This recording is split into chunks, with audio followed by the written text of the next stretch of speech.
今天刚好朋友下宝鸡，我坐这个顺风车给咱妈把衣服拿过去。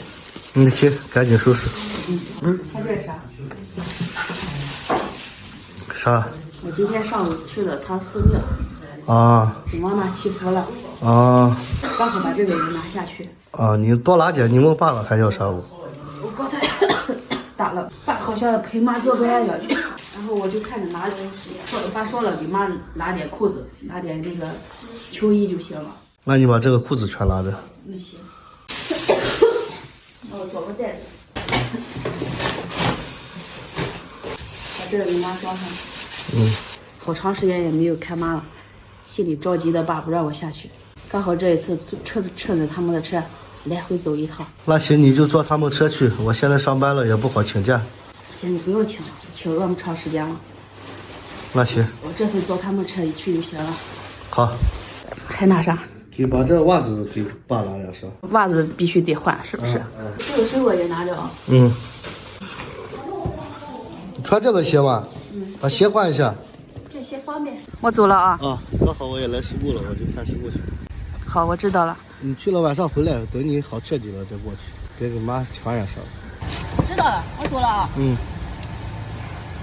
出了院之后，我还是在咳嗽。这2天本来一直想去宝鸡的，但我爸说让我在家里要休息好，等不咳嗽了再下去看我妈。他怕我咳嗽传染给我妈就不好了，在家里也是心急的很。今天早上呢，我和我姑他们就一起去了寺庙，给我妈祈福去了。虽说我们要讲究科学，但是我们也要对寺庙心生敬畏。只要是说为了我妈能好点，能做的我都愿意去做。给我妈给了一个平安符，也刚好碰到我朋友今天下去宝鸡办点事，我就坐着这个顺风车给我妈拿点衣服，然后把这个符也给送过去。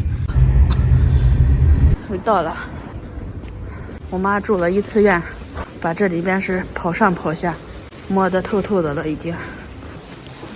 抢救室过道里永远站满了人。哎呀，爸。哎呀，知道了吗？2人都吃药了。刚吃完。全中午才多吃。就给我妈洗下衣服，再没洗上。年纪的好低一下。过去子。妈。妈。眼睛这么大啊？眼睛睁开了哦。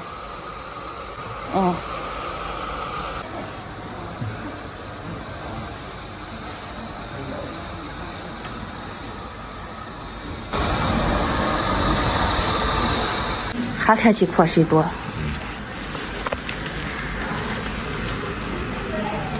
妈，叫了多菜了。要说给走走一拿下个，这就换车的。惦记我妈，俩这次给她换。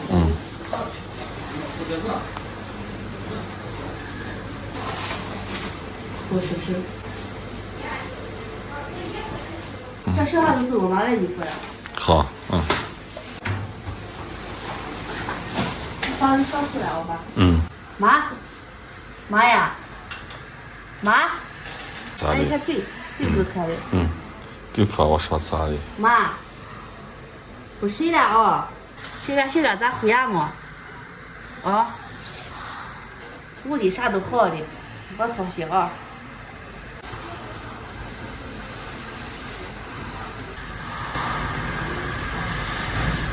知道我教他的，故意眼睛比他好看。不走吧？不看我吗？也有童颜功能了。那就赶紧好啊！看起状态可以么？给你买下新衣服还没穿的，谁几次洗？红霞，你发醒来了吗？红霞。过去很啊。你这是打？你这能是打吗？谁敢咱回家么？还是瞌睡多，控制不吃。我妈现在肺部炎症已经退没了，这2天也没有再烧了，手握的那个功能现在暂时还没有恢复。只要她不发烧，一切都好说。然后有朋友还建议说，看有没有脑积水。这几天我爸说，那个脑部检查也做着呢，但是没有发现脑积水，也是一个好现象。这个就是需要时间的，慢慢来吧。好了，今天视频就分享到这了，喜欢琳琳的给琳琳点点关注，点点赞，拜拜了。